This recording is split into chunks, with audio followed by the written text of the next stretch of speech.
Hello दोस्तों, कैसे हैं आप सब। इस वीडियो में हम कक्षा 10 का प्रश्नावली 11.1 का क्वेश्चन नंबर 7 को सॉल्व करेंगे। तो देखिए, क्वेश्चन नंबर 7 में हमसे क्या कहा गया है।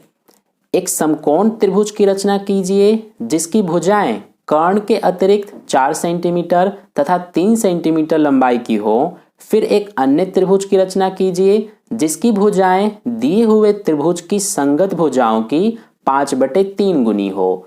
तो चलिए इसको सॉल्व करते हैं। तो इस क्वेश्चन में हमें एक समकोण त्रिभुज की रचना करनी है जिसकी भुजाएं कर्ण के अतिरिक्त 4 सेंटीमीटर और 3 सेंटीमीटर लंबाई की होनी चाहिए। तो मान लीजिए ये हमारा एक समकोण त्रिभुज है, इसका नाम हमने ABC दे दिया है, आप कुछ और भी नाम दे सकते हैं। ठीक है, तो इसमें जो हमारा ये कर्ण है इसको छोड़ के बाकी जो दोनों भुजाएं हैं वो 4 सेंटीमीटर और 3 सेंटीमीटर लंबाई की होनी चाहिए। यहाँ पर मैंने BC को 4 सेंटीमीटर लिया है और AB को 3 सेंटीमीटर। आप चाहें तो इसको 4 सेंटीमीटर और इसको 3 सेंटीमीटर लेकर भी कर सकते हैं। ठीक है, तो कुछ इस तरह से हमें एक समकोण त्रिभुज की रचना करनी है। इसमें हमारा ये कोण B जो है ये 90 डिग्री का बनेगा। फिर हमें एक अन्य त्रिभुज की रचना करनी है जिसकी भुजाएं इस त्रिभुज की संगत भुजाओं की 5/3 गुनी होनी चाहिए। ठीक है, तो चलिए अब यहाँ पर हम फेयर आकृति बनाते हैं। तो सबसे पहले हमारा BC 4 सेंटीमीटर है, तो इसीलिए यहाँ पर हम BC 4 सेंटीमीटर खींचेंगे। ठीक है, तो हम स्केल की हेल्प से 4 सेंटीमीटर का BC खींच लेंगे। तो 4 सेंटीमीटर हमारा यहाँ तक हो जाएगा। तो ये हमने 4 सेंटीमीटर खींच लिया। इसका नाम दे देते हैं, ये हमारा हो जाएगा B और ये C जो कि 4 सेंटीमीटर है। अब हमें क्या करना है कि देखिए B पॉइंट पे हमें 90 डिग्री का कोण बनाना है। ठीक है, तो इसीलिए इस B पॉइंट पे अब हम 90 डिग्री का कोण बनाएंगे। तो 90 डिग्री का कोण हम कैसे बनाएंगे, इसके लिए सबसे पहले आपको प्रकार और पेंसिल लेकर, मैं यहाँ पर पेंसिल की जगह पेन का यूज कर रहा हूँ ताकि आपको क्लियर नजर आए। तो प्रकार और पेंसिल लेकर सबसे पहले आप प्रकार की नोक को B पॉइंट पे इस तरह से रख के और एक चाप लगाएंगे कुछ इस तरह से। ठीक है, इसके बाद ये जो पॉइंट आप देख रहे हैं इस पे प्रकार की नोक रख के यहाँ से इस तरह से एक चाप लगाएंगे। फिर इस पे प्रकार की नोक रख के यहाँ से एक चाप लगा देंगे इस तरह से।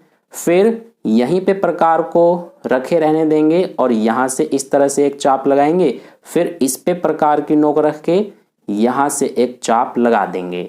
ठीक है, तो अब आप देख सकते हैं कि यहाँ पर हमें एक पॉइंट मिल गया और ये हमारा एक B पॉइंट है। इन दोनों से होते हुए हम एक रेखा खींच देंगे। ठीक है, तो ये हम कुछ इस तरह से खींच देंगे।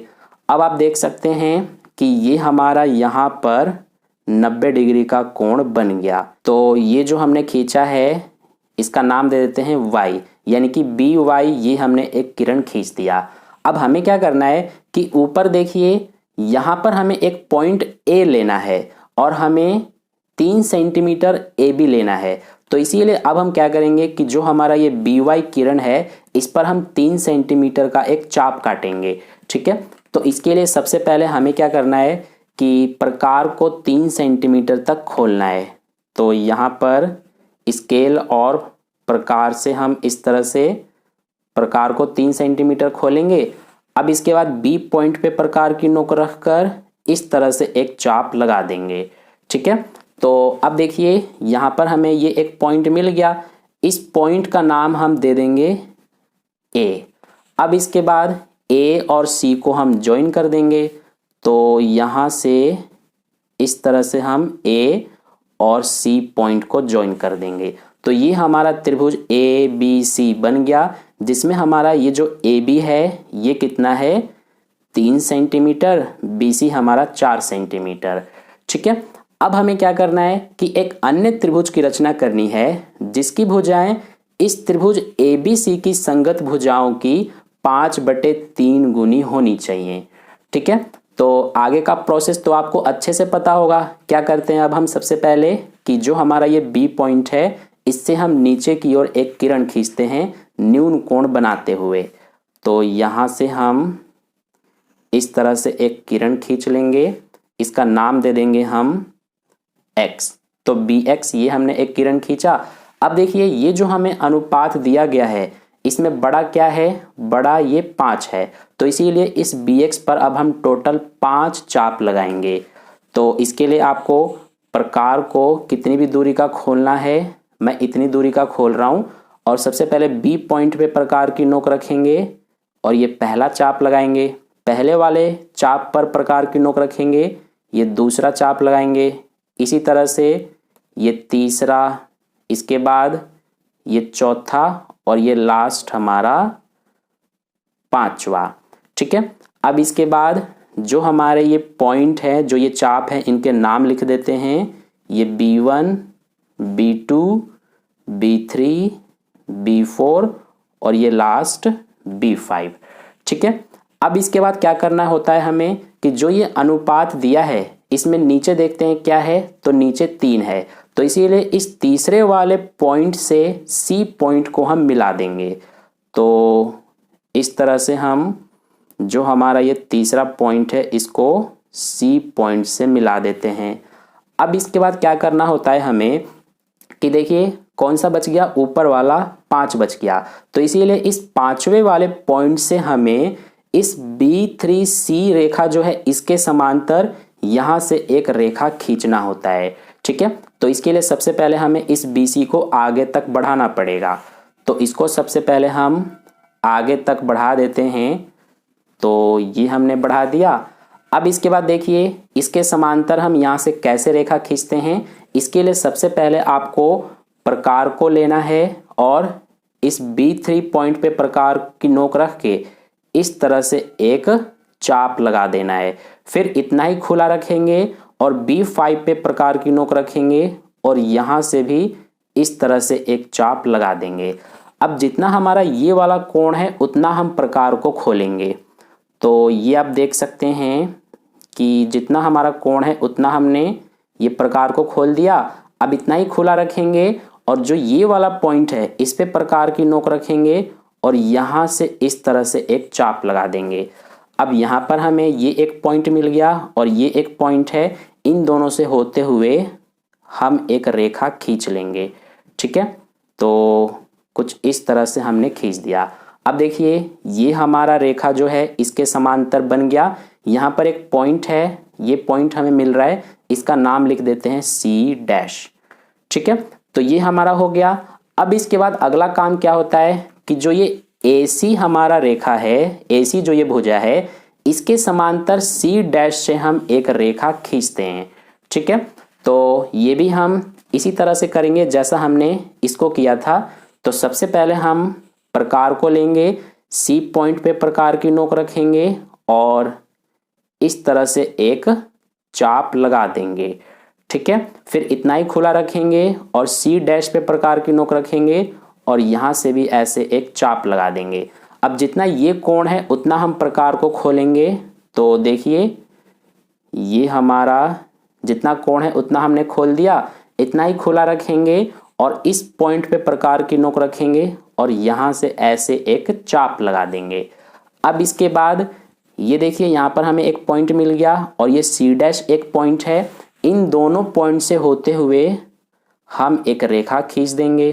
तो यहाँ से कुछ इस तरह से हम रेखा खींच लेंगे। ठीक है, तो ये आप देख सकते हैं AC के समांतर ये हमने एक रेखा खींच दिया। इस पॉइंट का नाम दे देते हैं हम A'। तो ये हमारा जो A', B, C' ये त्रिभुज जो बन रहा है यही हमारा अभिष्ट त्रिभुज है। यानी कि ये जो कंस्ट्रक्शन है ये हमारा कंप्लीट हो गया। ठीक है, तो कुछ इस तरह से हमें ये क्वेश्चन नंबर 7 को सॉल्व करना था। आई होप आपको अच्छे समझ में आ गया है। अब देखिए इसके हमें रचना के चरण भी लिखने होते हैं, यानी कि स्टेप्स ऑफ कंस्ट्रक्शंस। तो वो मैंने यहाँ पर पहले से ही लिख के रखा है आपका समय बचाने के लिए। तो सबसे पहले देखिए हमें रचना के चरण में क्या करना होता है। जैसे जैसे हमने ये कंस्ट्रक्शन किया है उसी तरह से हमें रचना के चरण में लिख देना होता है। सबसे पहले हमने ये BC 4 सेंटीमीटर खींचा था, तो इसी को हमने लिख दिया। फिर इसके बाद हमने बी पॉइंट से 90 डिग्री का कोण बनाते हुए ये बी वाई किरण खींचा था, तो इसको हमने लिख दिया। बी से 90 डिग्री का कोण बनाते हुए किरण बी वाई खींचा और जिस पर बी से 3 सेंटीमीटर का चाप काटा जो बिंदु ए पर मिला, यानी कि ये आप देख सकते हैं बी से हमने 3 सेंटीमीटर का ये चाप काटा था जो बिंदु ए पर मिला था। फिर इसके बाद हमने ए को सी से मिला दिया, तो इसी को मैंने यहाँ पर लिख दिया और इस तरह से हमारा त्रिभुज ए बी सी प्राप्त हो गया। ठीक है, तो इसको यहाँ पर हमने लिख दिया है। इसके बाद हमने बी से एक किरण बी एक्स खींचा जहाँ पर कोण सी बी एक्स न्यून कोण है, यानी कि इस पॉइंट से हमने ये किरण खींचा था बी एक्स और कोण सी बी एक्स यानी कि ये वाला कोण हमारा न्यून कोण बन रहा है ना। इसके बाद हमने क्या किया था कि बी एक्स पर हमने 5 बिंदु लिया था, B1 B2 इसी तरह से B5 तक, यानी ये हमने 5 बिंदु लिया था और ये बिंदु इस तरह से हमने लिया है कि ये हमारा इतना यानी B1 B2 ये B2 B3 यानी कि ये सारे आपस में बराबर हैं, तो इसी को हमने यहाँ पर लिख दिया है। फिर इसके बाद हमने B3C को मिलाया था, तो इसको हमने यहाँ पर लिख दिया और इसके बाद हमने इस B3C के समांतर B5C' रेखा खींचा था, तो इसको हमने यहाँ पर लिख दिया है। फिर इसके बाद हमने AC के समांतर A'(C' रेखा खींचा था, तो इसको हमने यहाँ पर लिख दिया है 8th पॉइंट में और इस तरह से लास्ट में हमारा A'(BC' ये अभिष्ट त्रिभुज प्राप्त हो गया, यानी कि जो ये हमारा A'(BC' त्रिभुज है यही हमारा अभिष्ट त्रिभुज है। तो आप चाहें तो ये जो हमारा रचना के चरण है इसका आप स्क्रीनशॉट ले सकते हैं। सबसे पहले ये इतना आप स्क्रीनशॉट ले सकते हैं और इसके बाद हमारा बाकी का ये रहा। ठीक है, तो इस तरह से क्वेश्चन नंबर 7 का सॉल्यूशन कंप्लीट हुआ। ये हमारा लास्ट क्वेश्चन था इस एक्सरसाइज का। तो अगर आपको वीडियो अच्छा लगा है तो वीडियो को लाइक जरूर कर देना और अपने दोस्तों के साथ भी जरूर शेयर कर देना ताकि उन्हें भी इससे बेनिफिट मिले। और अगर आपने अभी तक चैनल को सब्सक्राइब नहीं किया है तो चैनल को सब्सक्राइब करके साइड में जो बेल आइकन आता है उस पर ऑल पे क्लिक कर लेना ताकि नेक्स्ट वीडियो जैसी अपलोड की जाए उसका नोटिफिकेशन सबसे पहले आप तक पहुंच जाए। तो फिर मिलते हैं नेक्स्ट वीडियो में नेक्स्ट एक्सरसाइज के क्वेश्चंस के साथ। तब तक के लिए धन्यवाद।